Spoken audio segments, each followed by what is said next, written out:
I say that I haven't said yet. I come here every year. Simchas Beis Hashoeva, year after year after year. So I always tell people I make a living on people's forgetfulness. But it used to be people's forgetfulness. Now it's my forgetfulness. I can make the same talk 2 days in a row and forget that I made the talk the day before to the same people. So I say, did I tell this to you yet? Let me simply discuss with you the facts of Simchas Beis Hashoeva. Simchas Beis Hashoeva is a commemoration. It's something we do on Sukkot to remember a simcha that was done in the Beis HaMikdash. In the Beis HaMikdash, on Sukkot, there was an unusual occasion of simcha. And to be sure, as far as the Beis HaMikdash is concerned, it was the greatest simcha of the year. They didn't celebrate Purim in the Beis HaMikdash. So, of all the events of joy that we're actually celebrating in the Beis HaMikdash, I believe, bar none, the greatest joy, the greatest celebration, I guess if you wanted to speak in very, very plain words, you would say, the greatest party that was thrown in the Beis HaMikdash, nobody was eating and drinking, by the way, they were just standing and dancing, but that was thrown in the Beis HaMikdash was Simchas Beis Hashoeva. So let me just share with you what the Mishnah and the Gemara says about Simchas Beis Hashoeva historically, and if there'll be some time, we'll apply it to ourselves, but I think it's interesting and it's useful, and I think it's also important to know where the commemoration of Simchas Beis Hashoeva, which we have now, originates from. And I'm going to begin with the following. We all know that in the Beis HaMikdash, during the second temple, during the second Beis HaMikdash, there was a terrible division, a terrible split in the Jewish world. The Jewish nation was literally divided in two. The division revolved around the idea of Torah She'bal Peh, of the oral Torah. Right? All of us know our history. So I'll repeat, I'll tell you something you already know, but again, I think it's useful for you to hear. That during the time of the first temple, time of the first Beis HaMikdash, there was a lot of Ruach HaKodesh. There was a lot of spirituality. There was a lot of prophecy. There was a lot of experience of spirituality, of Ruchnius.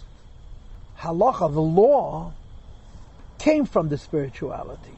How to do the mitzvahs, and when to do the mitzvahs, and who should do the mitzvahs, radiated from the spirituality, but at the time of the first Beis HaMikdash, there was an enormous amount of spirituality available. There were many, many, many prophets. The Gemara says there were over a million men and women who were Nevi'im during that period, which meant that prophecy was as widespread then as today. Rabbis, maybe more. It was a very common thing. It was a very spiritual kind of Yiddishkeit. And of course, the Yidden brought karbanis, they kept Shabbos, they put on film, they separated challah. But all of the ritual, all of the mitzvahs were sort of secondary to the spirituality. One of the most critical events in our history is the event of the Achei Temimim, the members of the Great Assembly. The members of the Great Assembly were Chachamim, rabbis, who did a number of very, very important things. Amongst them was, they anticipated. They were able to see into the future. They anticipated the demise, the passing of the age of spirituality. Prophecy would become less and less and less. Divine inspiration would become less and less and less. Until the Jewish people would be transformed from a nation of people who were what they were and who they were because of inspiration, to a nation of people who would be what they would be and they would do what they would do based on faith alone. Right? When you don't have inspiration, if you're not inspired, if Shabbos doesn't give you an experience of godliness, why do you keep Shabbos? Because the Eibishter said. That's called faith. If you don't have inspiration, the inspiration is replaced by faith. And the Achei Temimim anticipated this. And they made a huge change in the culture of the Jewish people, a basic change in the culture of the Jewish people. And the change was that they went away from spiritual centrism to Talmudic centrism. They went away from making the most important thing in Jewish life a spiritual experience to the most important thing in Jewish life being halacha, the law, and interpreting the law. What we call today Mishnah and Talmud and halacha. In other words, they replaced the center of Jewish life, which had been spirituality, with the center of Jewish life being academics, scholarship, lomdus, Torah excellence. This is what the Achei Temimim did, and they did it very deliberately, very on purpose, because they anticipated the decline, a demise in the spirituality, in the ruchnias, and they said that the Jewish people are to survive. They're going to survive with their learning. If the spirituality is gone, and they have to live by faith alone. But faith is a very, very difficult way to be a Jew over the course of many centuries, for a long, long period of time. If you're not just talking for a short period of time, what's going to keep the Jewish people is going to be learning. You're talking the 3rd century before the Common Era, approximately. The beginning of the second Beis Hamikdash. Anyway, this is what they did. And understand that when they did this, when the Anshe Knesset HaGedol did it, they themselves were prophets. They themselves were very spiritual people. And there was much spirituality about. Yet they preemptively made this incredible shift away from Ruchnius to Halach. A couple of generations later, the spirituality had declined further. The Ruchnius was gone more and more and more. And the vision of the Anshe Knesset HaGedol became more and more and more understood, why they made this change. But there were always people who were suspicious, right? And you can't blame them. For 1,000 years, the Jewish nation was defined by spirituality, by prophecy. Along come a handful of rabbis, whatever number they were, 120 people, I believe is the number, of members of the Great Assembly. And there were people who were suspicious of them. And the end of this suspicion was the emergence of the Tzdukim and the Baitusim, the Sadducees, who the Chazal tell us what historical events triggered their rebellion. But from their way of thinking, they were not rebelling. They were rebelling against the rebellion. They were going back to the tradition. The traditional ways of the Jewish people was that the center of Jewish life was spirituality, and the law and the technical side of Yiddishkeit came from that. The Chachamim had changed it. And they looked for an excuse, if you will, to go back to the old style. They found it, and that's what the Tzdukim did. The Sadducees were people who were... I get a daily WhatsApp. I get a little Torah thought every day. So I saw today a translation of the word Tzdukim, which is not literal, but very appropriate.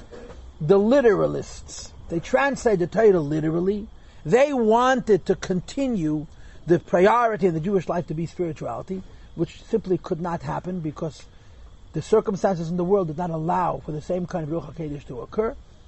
And therefore, for hundreds of years, as far as the Chorban of the second Beis Hamikdash, which would be 300 and some years later, and maybe even beyond, the Jewish nation was split. They were very, very, very divided. The Yidden who followed the rabbis, the Chachamim, the Sanhedrin, who understood that if the rabbis made a change, they knew what they were doing.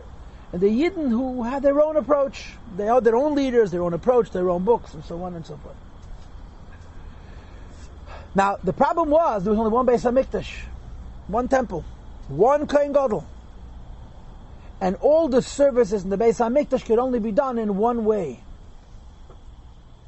So throughout that era, there were events that occurred where the Perushim and the Tzdukim, that means the Jewish people who had adopted the approach of the Chachamim, the Anshe Knesset HaGedol. In English they're called the Pharisees, and of course the Pharisees are supposed to be bad people. I just got a secret for you.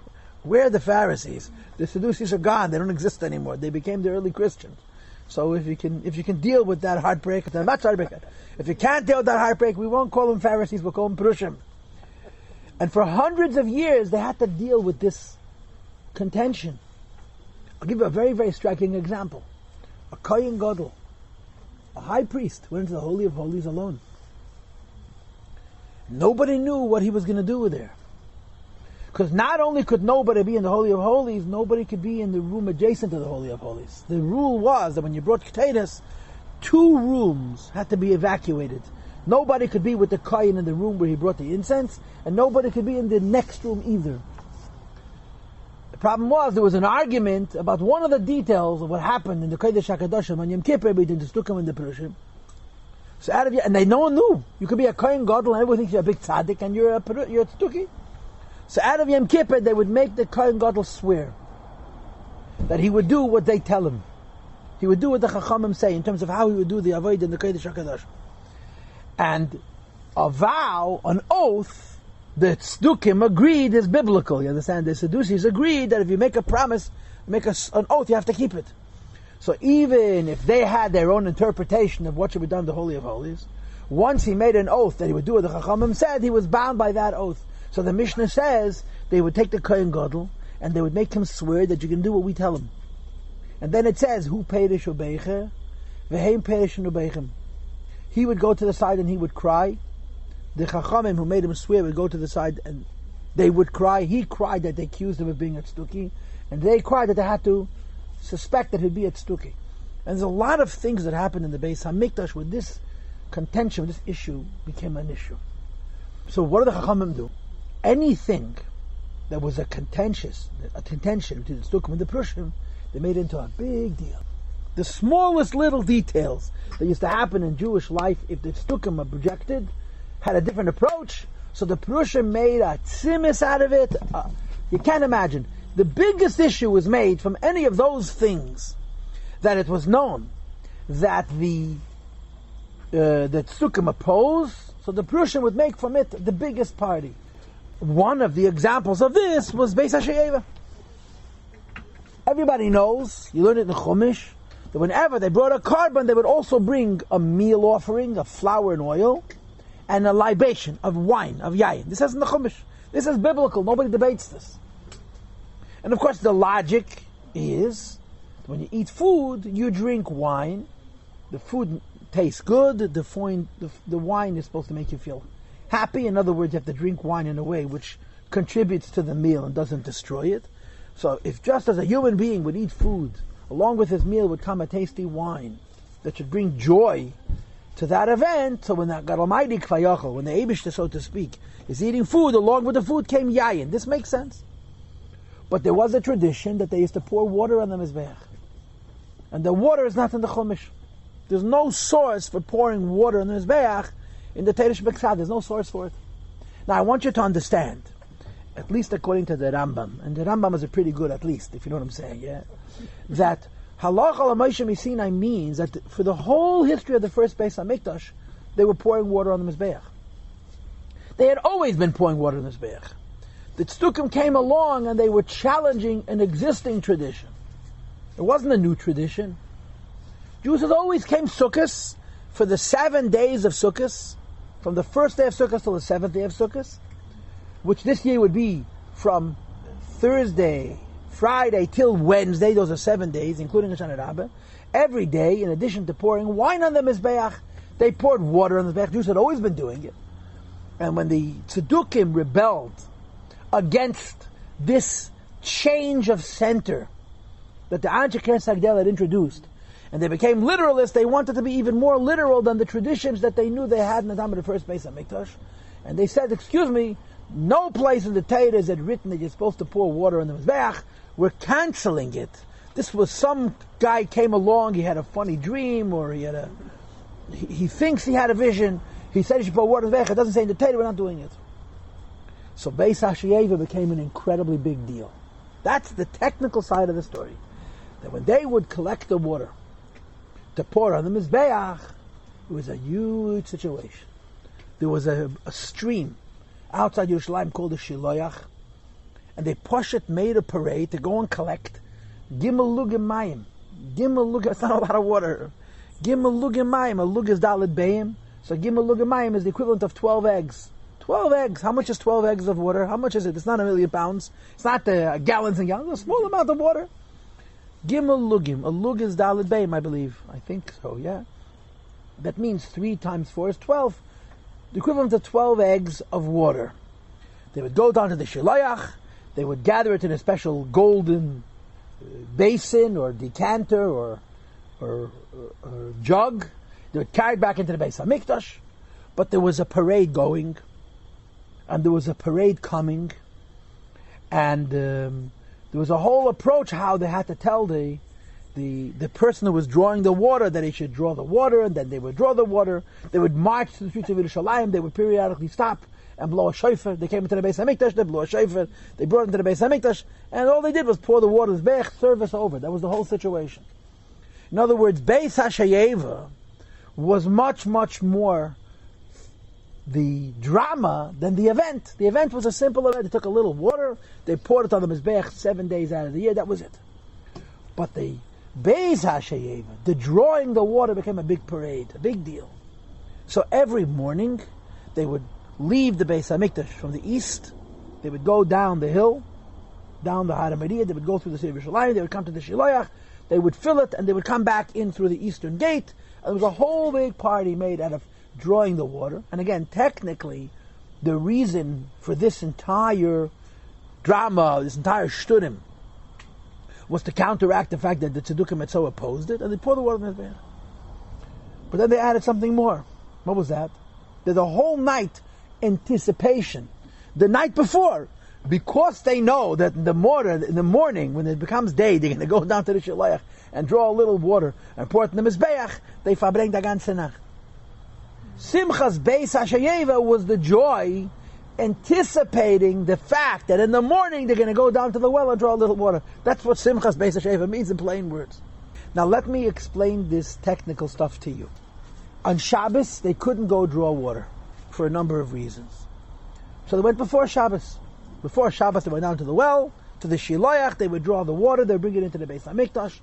And there's a lot of halachas which are really not that important to us about how the water was kept overnight. Keeping water overnight in the Beis Hamikdash is very problematic because usually you keep water overnight, it becomes unfit. So they had to, whatever, a whole trick, how the water was fit to be used in the Beis Hamikdash.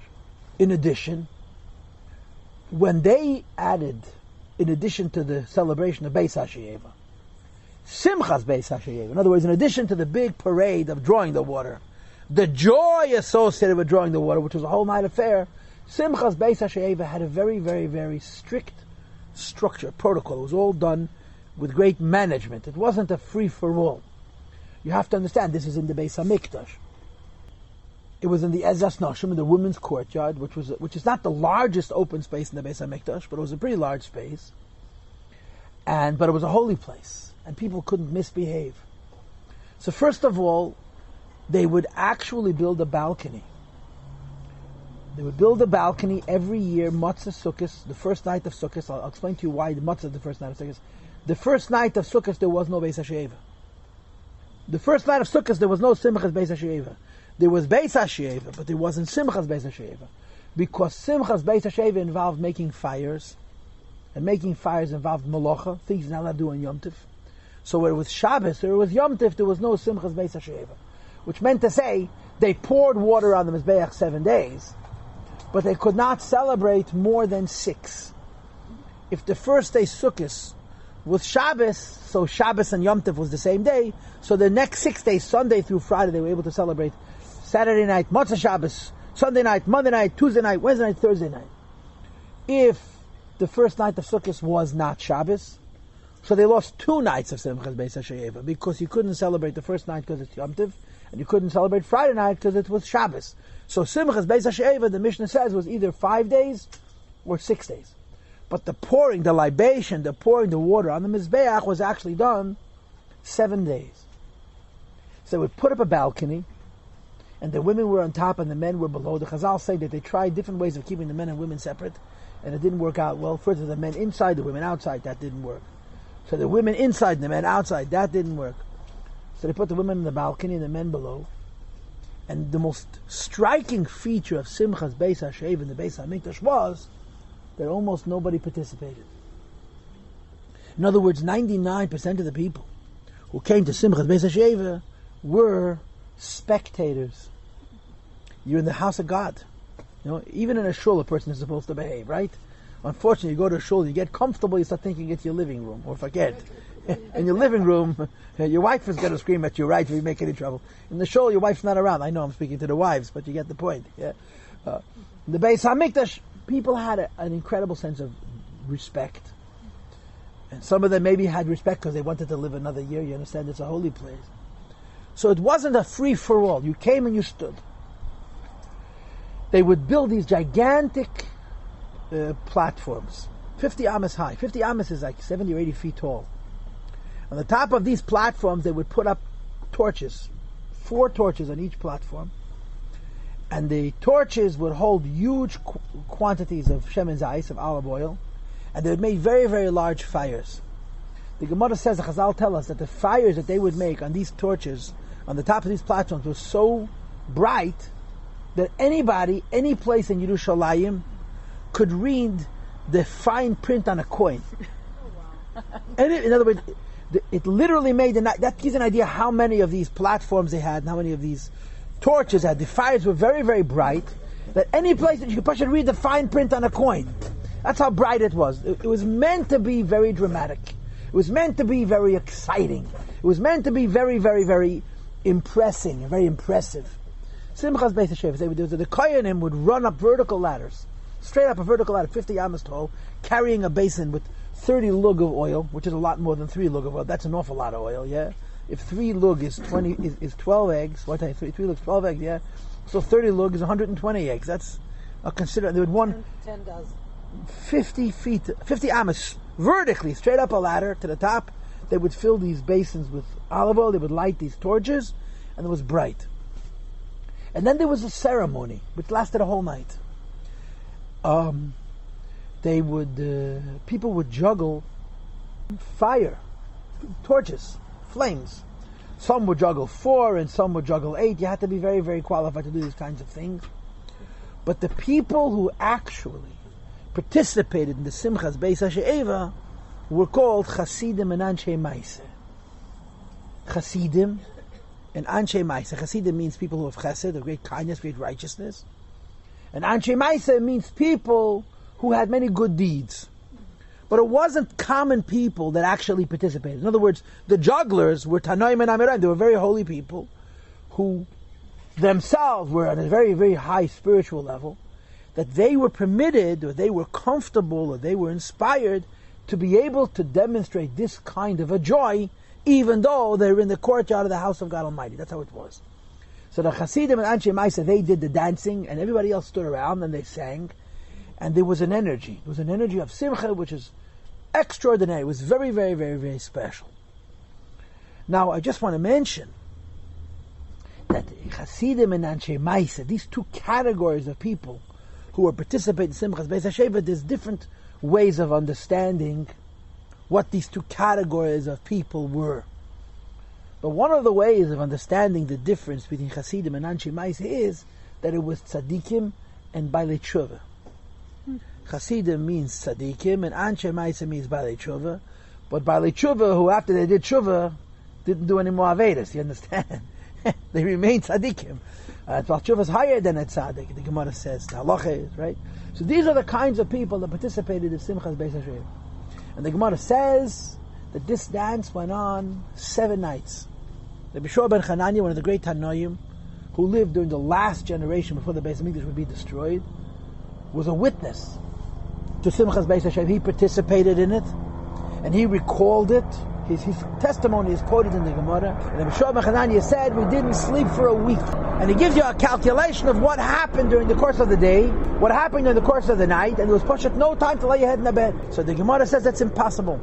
A human being must sleep. The Gemara brings, if a person swears, I'm not going to sleep for 72 hours, you give him Malchus right away. Because it's impossible for a person not to sleep for so long. So the Gemara says, no, it doesn't mean they didn't sleep. They didn't have the taste. L'tamu tam shina.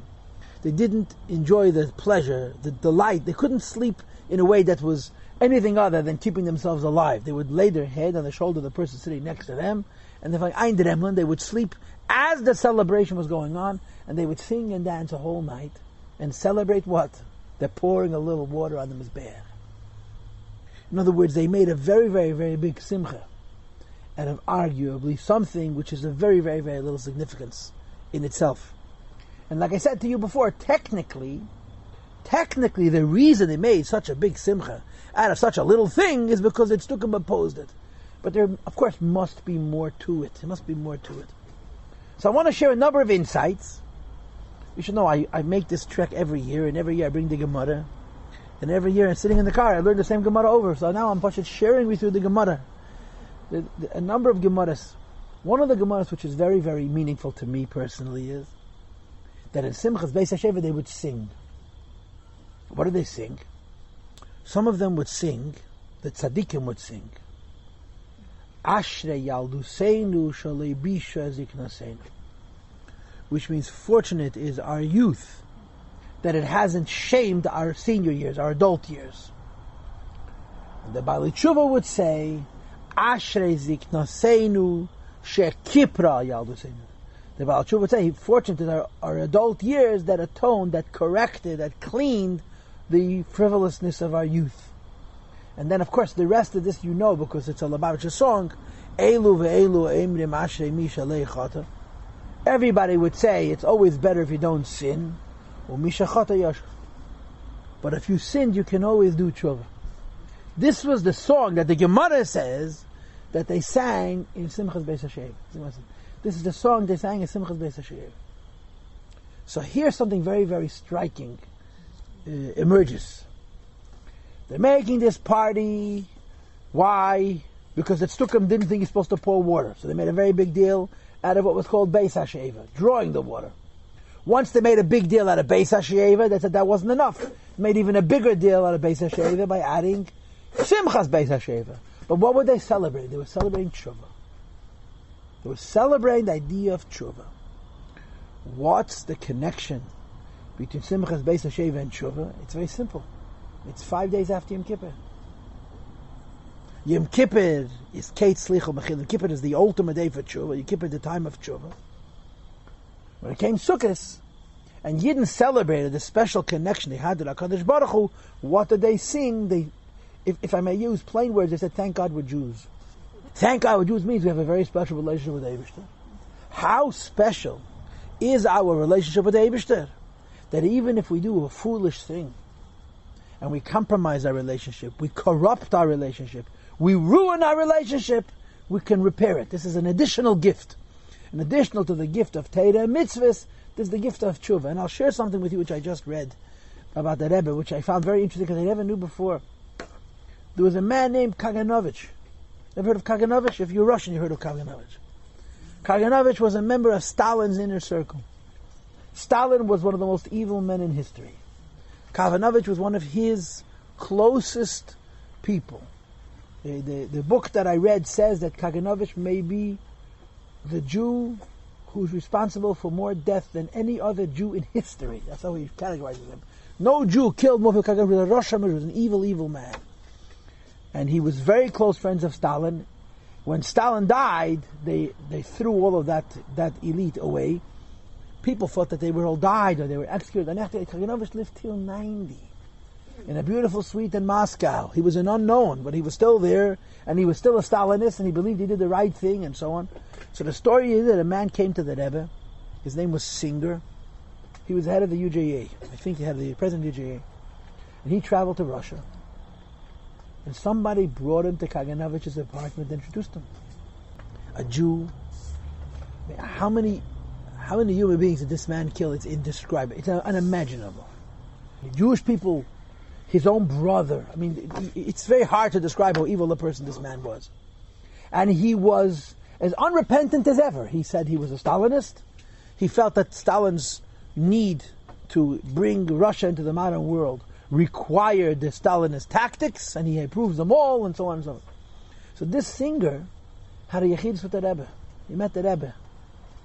And he told the Rebbe that he met Kaganovich. He's still alive. The Rebbe was taken aback. And the Rebbe asked him some questions. The Rebbe asked him if he's repentant, if he has any regret, any guilt. He says none. So the Rebbe said there is a Greise Rosha. He's a big Rosha. Which means in English, a very evil man. He says, but you should, next time you go to Russia, you should go see him again. And you should tell him he should do tshuva. Tell him he should do tshuva. Which means to say that the Rebbe held that a Russia like this, he's still breathing, his neshama is still in his guf. He can do tshuva. It's a remarkable thing. Now, a lot of people would be very offended by this. Why? How could you attempt to help a person who did so much evil? And of course, there's legitimacy to the taina, but at that point in Kaganovich's life, he was not hurting anybody. He was just sitting in an apartment waiting for his timer to run out, for his for his sand clock to expire, And the Rebbe said, tell him to do tshuva. According to the book that I read, it wasn't an effective effort. But the mere fact that the Rebbe made that effort and reached out to him is so interesting. Of course, it reveals the Rebbe's approach to people, but it also teaches you about what tshuva means. Tshuva means, the biggest Rosh in the Gemara, you have people in the Gemara who know who they are, who were terribly great Rishoyim, but the last moments of their lives did tshuva. There was a man named Rebbe Elazar ben Dordaya, an infamous, notorious Rosh mentioned in the Gemara, and at literally the last minutes of his life, he did tshuva. He actually died doing tshuva, and a voice came out of heaven and announced, Rebbe Elazar ben Dordaya ben Eilam Haba. So Rabbeinu HaKadosh, Rebbe, the one who wrote the Mishnah, started to cry. And he said, Yesh misha kein yilam b'sha'ah achas. A person can acquire Eilam Haba in a moment. Now, it's hard to know exactly why Rebbe cried. There's different ways of explaining it. One of them is, of course, it doesn't seem fair. A person serves Hashem his whole life. Along comes this terribly evil man. And he wasn't evil out of ignorance. He was evil with a full understanding of what good and evil were. And he gets the same Gan Eden that I get, the same Eilam Haba I get.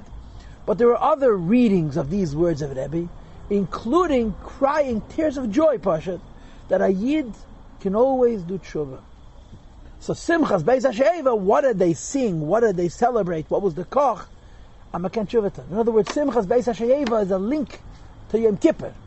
If you think about it, we have Rosh Hashanah, we have Yom Kippur, you have Sukkot. What's the connection between Rosh Hashanah, Yom Kippur, and Sukkot? There really isn't one. Rosh Hashanah has to do with creation. Yom Kippur has to do with the golden calf. Remember that story? We made a golden calf, and Moshe Rabbeinu broke the luchos. Then we got a second set of luchos, and Hashem forgave us. That was Yom Kippur. Sukkot has to do with the fact that when the Jewish people left Egypt, Hashem put them in tents, in the Anania covered, in clouds of glory. They're three completely separate commemorations that happen to chronologically follow one another. Says the Gemara, they're not separate. They're linked. Because Simchas, Beis Hashoeva, what did people sing? What did people celebrate? What do people say? How lucky are we? How, thank God we can do tshuva. Thank God we have a Yom Kippur. Even though Yom Kippur and Sukkot is on the surface altogether separate, people would celebrate tshuva on Simchas, Beis Hashoeva. In other words, people would celebrate the idea that the connection between Yidden and God Almighty is an irrational one. The love that Hashem has for us. And accordingly, the neshama love that a Jew has for HaKadosh Baruch Hu isn't logical. It's not a reasonable love. It has an element which is higher than reason. That's what they celebrate the Simchas Beis Hashoeva. I read today in the Gemara, I remember the Rebbe saying this, but I read today in the Gemara, Hillel. Everybody knows who Hillel was, yeah? Hillel would come to Simchas Beis Hashoeva. Hillel used to say about Simchas Beis Hashoeva, Im hani kan hakel kan. If I am here, Hakel is here. Hakel literally means everybody. Im ein ani kan, mi kan. If I'm not here, no one is here. This is what Hillel would say. Im ani kan, if I'm here, Hakel kan, everyone is here. Im ein ani kan, if I'm not here, no one is here. Of course, the implication on a simple level is, you want to be there yourself. It's about you. Simchas Beis Hashoeva happens, you want to participate b'gufay. You personally want to participate in Simchas Beis Hashoeva. So Rashi says, that Hakel means Hashem. Imani kan Hakel kan. As long as the Jewish people are showing up, the Eibishter shows up. Imein kan mikan. When the Jewish people fail to show up, that's when Hashem doesn't show up. In other words, it's not we come because the Eibishter is here, but the other way around. The Eibishter comes because we appear. When a Jew gets together on Sukkot and he has a celebration, and maybe he's not even sure why he's celebrating it, and maybe the excuse of the celebration is a rabbinic twist and turn, but the Jewish people get together to celebrate their special connection to HaKadosh Baruch Hu. Imani kan hakel kan. When the Jewish people show up for such a celebration, the Rebbe joins. That's Simchas Beis Hashoeva. I remember the Rebbe spoke once a Sikha. Which comes first? When you have Jewish people in a room, the Shechina comes, right? You have more people in the room, a bigger piece of the Shechina comes. In the Beis HaMikdash, which came first? The Shechina or the Jewish people? Which comes first? The Beis HaMikdash is the house of God.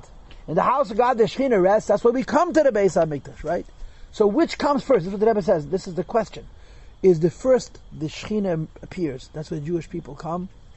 Or first the Jewish people come and then the Shekhinah appears. And the Rebbe brings all kinds of proofs that is when the Jewish people come, the Shekhinah rests.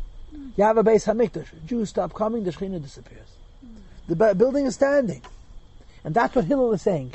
Simchas Beis Hashem, you got to show up. And when you show up, Koyachal, the Eibishter shows up as well. Why? Why? Because Simchas Beis Hashem is celebrating the relationship between Yidden and HaKadosh Baruch Hu. So these are facts. What I just shared with you, which is interesting, and I haven't done it in a while. Having established the facts of Simchas Beis Hashem, once we talked about the event, what they did, and on some level why they did it. Now we want to bring ourselves into the sphere of Simchas Beis Hashem. And of course, I think the ideas and the lessons, to a very, very great extent, speak for themselves. What Simchas Beis Hashem talks to is that we have a lot of mitzvahs. Hashem gave us many mitzvahs. And we must do them all. Right? And since the Anshe is Haggadah, the most important thing is halacha. You have to know how to do a mitzvah, you have to do it exactly, and you can't do it a little bit off. It has to be precise and exact and technical and so on and so forth. But there is a spirit behind that. There is a neshama. There is a spirit behind that exactitude. In other words, we're not prophets. We're not inspired people. We're not spiritual people, but we are Jewish people. And behind our living as Jewish people, there is a spirit. That spirit, on a simple level, on an undeveloped level, is faith. After all, why do you do mitzvahs? Because you believe in God. Why are you a Jew? Because you believe in the Eibush. You believe the Eibush gave us a Torah. You believe the Eibush gave us a mitzvah. You believe that the Torah and mitzvah the Eibush gave us never change, it's forever. So because you believe, you do it. As simple as that. This morning I was sitting in a sukkah. Someone had a yard site. A Yid who was born in Russia. I mean, he's older than I am, but he many, many years ago lived in Russia, the Soviet Union. So somebody told a story that in the early 1970s, a whole group of Lubavitcher Hasidim came out of Russia and came to the West, came to Israel, came to America. When they came here in the early 70s, late 60s, early 70s, the Rebbe made a very big deal out of them. The Rebbe invited them. First of all, the Rebbe paid for their traveling expenses. They should come visit him for Tishrei. And the Rebbe had them with him on the platform. When he blew shofar, he wanted the Russians with him on that platform. And the Rebbe arranged, during Sukkot, they should go and meet Rabbi Yossi Feinstein. Rabbi Moshe, as he's called. Rabbi Moshe Feinstein was the greatest rabbi of halacha in America, without a question, during his lifetime. Rabbi Moshe Feinstein was a friend of the Rebbe's. They knew each other for many, many, many years. And most importantly, Rabbi Moshe Feinstein was himself a Russian Jew. Rabbi Moshe Feinstein got out of Russia because a senator in America threw away his career to save him. There's a story that I saw someplace. He said, you got to do the right thing, but sometimes you got to do the right thing for the judgment that's going to come after all judgments, after all political elections. So Rabbi Moshe Feinstein knew exactly what the Soviet Union was like. He came in the 30s. He lived in Russia. He was a Rav in Russia under Stalin. So these people came to see him, and it was a very moving meeting. Rabbi Moshe was so touched. They were very moved. And after the end of the meeting, Rabbi Moshe Feinstein said to this group of Hasidim that they should explain to him how they survived all these years. Most of the Lubavitchers left Russia in the 40s. In other words, they literally abandoned them for 25 years. How'd you survive? Small communities, small little groups of Hasidim here and there. So each one gave him a different answer. One of them, a famous Chassid, said to them, how did we survive in Russia? He said in Yiddish, "Abreidet megahat." We had a choice. We had a choice. He didn't say, well, we had Fabrengens, or we all dreamed of one day seeing the Rebbe, which were the answers the others gave, He said, he had a choice. And Rabbi Moshe was so taken. This was the answer that moved him the most. Because what does it say? Hashem said, you got to keep Shabbos, you got to keep Shabbos. It's hard. You have a choice. Now, of course, if you know the history of the Jewish people, this isn't the first time that the Jewish people found themselves in a situation where keeping Shabbos was dangerous. And a lot of times people said, listen, you're supposed to live, not die, right? Torah said you're supposed to live and not die. But a Yid in Russia says, the Eibush gave me mitzvahs, I got to do them, it's hard, a choice. We have to do mitzvahs. So we're not Baruch Hashem in the Soviet Union. Many of us do many a mitzvah on faith. I don't like it. I don't enjoy it. I'm not in the mood of it. The Eibush says I have to do it. I do it. Then when it comes Yom Tov, you make a celebration out of that faith. That's all you're doing. You're taking the faith, which carries us, right? The faith is quiet. The faith is not rich. The faith is not fun. It's not sophisticated. But it's hard. It's strong. There's an expression in Chassidus. Alt, hart und stark. It's ancient, it's hard, and it's tough. Emunah is ancient, it's strong, and it's hard. Yiddish Emunah, Eison, the Eison of the Neshama, the Pinta Yid, is faith. And you blow on it. And you make from faith a celebration. And the celebration is believable, it's an infinite celebration. The excuse is what? What's the excuse? The excuse is that Stukim don't like the fact that we're pouring water on the bed. That's the excuse. But that's all it is. Because Simchas Beis Hashoeva, of course, it's the celebration. Every night they dance the whole night. Why? Because in the morning they're going to go down to a well and draw a few ounces of water and pour them as bech. A whole night they danced and sang and nobody slept and no one had any time shina. Why? Because in the morning they're going to go collect a little water, pour them as bech. But what were they doing?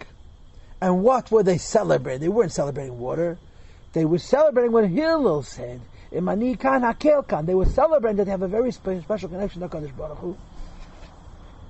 And this special connection to HaKadosh Baruch Hu includes also the incredible idea of tshuva. A human being in general, and a Jew in particular, is never lost. If you're alive, you can live, you connect to the Eibishter, you can become a better person. And although technically they were celebrating pouring a little water on the Mizbeach, what they were celebrating was Jewish faith. What they were celebrating is the idea that the connection between the Yid and the Eibishter, which is the source of all the Torah that we learn, all the mitzvahs that we perform, is something which is very, very, very potent, very, very deep, very, very, very strong. And they picked on the Rabbana, they picked on a secondary aspect. It's not such a big deal. To make this the excuse for the celebration, there's many ways of explaining it, but one of the ways of explaining it is to underscore that even those things that people consider secondary aren't secondary at all. I remember being a bocher in yeshiva, and I was in somebody's home. We had a shul. I actually was the first rabbi of a shul, which still exists at the Yemazeh, someplace in Orange County. We had a shul, and I would go and act as rabbi. I was 21 years old. And the shul was a collection of people. And every week we prayed for a minyan. And there were a couple of people who had joined the shul who were very strong members of the conservative shul. But we needed them a lot more than the conservative needed them. So they came to us, except for high holidays, they went to the conservative temple. But on a regular Shabbos, they came to us, we Poshet needed them for a minyan. And after the davening, there was a kiddush. And at the table, at the kiddush, the topic that was being discussed was the question of a knife on a table during benching. Right, you have a knife on a table, and you're supposed to cover the knife. You'll take the knife away, it's not supposed to be seen, and so on. So this lady, who was a very, very strong conservative woman, says to me, it's only a minhag. Like she thought it was kind of excessive. I mean, Yiddishkeit is full of excesses. Doing kapara is also pretty excessive, if you think about it, huh? Or even if you don't think about it. Yeah? She was trying to make the point like, this is not that important. It's only a minhag. And I can kick myself, but I can't take back. I was younger then. I said, yeah, it is only a minhag. If she would ask me that question today, and I have thought about this many times since it happened, almost 30 years ago, there's no such thing as only a minhag. Minhagei Yisrael, the Kabbalah, the mysticism of Minhagei Yisrael, soon is going to be Simchas Torah. The whole Akofas is a minhag. Hoshana Rabbah, Hoshana Rabbah with Hoshanis, it's called the Minhag Nevi'im. Minhagim, customs that the Jewish people have, that are not biblical, and in some cases not even rabbinic, are very sacred. They have a lot of Yiddishkeit, a lot of neshama in them, a lot of godliness in them, and there's no such thing as only a minhag. If there were only a minhag, we wouldn't do it. We do it because there's much God, even in the secondary aspects of our tradition. The Rebbe used to say that the meaning of the word a minhag is anything the Jewish people adopt as a part of their religious culture to the point that it becomes mainstream. That's a minig Yisrael. For example, the Rebbe said, when a mother takes her infant and tucks her into the bassinet, into the cradle, and sings to the baby as the baby is falling asleep, Torah is the best Hashoeva. Torah is the best business. Kometz Alafah, that's minig Yisrael Torah. That's sacred. That's from Moshe Rabbeinu, from Hashem. There's godliness in that. Even though it was a yidineh, she was putting the baby to sleep, and she was exhausted, and she was singing a child a lidaleh. So instead of singing, what do they sing when you put the kids to bed? I was thinking more like Mother Goose. She sang to her child. Torah is the best Hashoeva. That's it. Whatever little, what's the word I'm looking for?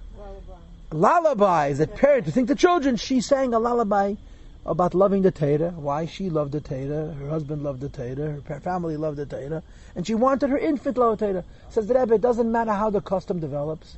When this becomes a custom, it becomes sacred. The pouring of the water, which actually does go back to Moshe Rabbeinu, does go back to Sinai. And they made the celebration out of this to underscore this point. So therefore, Simchas Beis Rivka is very meaningful for us. And to put it into context, the context is this. We're all Jews, Baruch Hashem. We all believe in the Eibishter, Baruch Hashem. Yeah? But we also live in the real world. And the real world doesn't always cooperate. Yeah. We sat in the car over 5 hours, I told you, and as we got close to Maryland, all of a sudden, somebody was spitting on our roof. You understand? It started raining. And I said, here we go again. I've come to Maryland. Last year, I think it rained a whole night. Well, so far the rain decided to subside, or at least it's raining so softly that it's not coming through the wonderfully thick schach that we have here. But you know what happens? You have wonderfully thick schach and it rains slowly? After the rain, it rains, you understand? You're going to get it sooner or later. So we all live in the real world. And we all are Yidden. And for many of us, much of the time, our Judaism falls back to faith, to emunah. Which means we do what we have to do. But there's a deficiency in the chayis. The joy of it, the vitality, the life, we just don't have koyach for it. It's not that we don't care, we don't know koyach. So the Eibush gives us a Yom Tov. And the Yom Tov, he essentially gives us no choice. You stop your life, and you have to celebrate being a Yid. And that's what the Rebbe always teaches us, that the purpose of a Yom Tov is not that you celebrate it during the duration of the Yom Tov. The purpose of a Yom Tov is that after you leave the Beis HaMikdash, there's the V'yakev holach ladarke, you go home, and then the Rebbe would often use the expression, when you come home, that v'fananda pak in the pek, you do inventory. You take a look at what inspiration, what good light and life and energy you acquired during the season of Yom Tov, during Rosh Hashanah, during Sanctity of Jewish, during Yom Kippur, during Sukkot, during Simchas Beis Rivka, Simchas Torah, and so on. And this is what Yom Tov is for us. Yom Tov is not just a time, but a time. Friday night came. I think eating food was bordering on the halachically prohibited. The custom is you got to eat. The law is, how can a person eat if he's still here with food? But Yom Tov is not about eating all those meals. 3 days, huh? Someone said to me, we were having a conversation about this. All you have to do is eat a kazayas, bread and water and bench. I said, but that's not the Jewish custom. You have to eat gefilte fish, you have chicken soup, and then God forbid you shouldn't have dessert. That'll ruin the whole situation. So in any case, this is what Yom Tov is. So the Eibush Zalman helfen, this is the point of this whole thing, that we should be inspired with Yiddishkeit. And of course, we know, and the Eibush knows, that if the Eibush will make our material lives easier, we will celebrate what he wants from us much, much better and much, much more. And the Eibush, he's not lacking in wealth, he's not lacking in health, he's not even lacking in peace.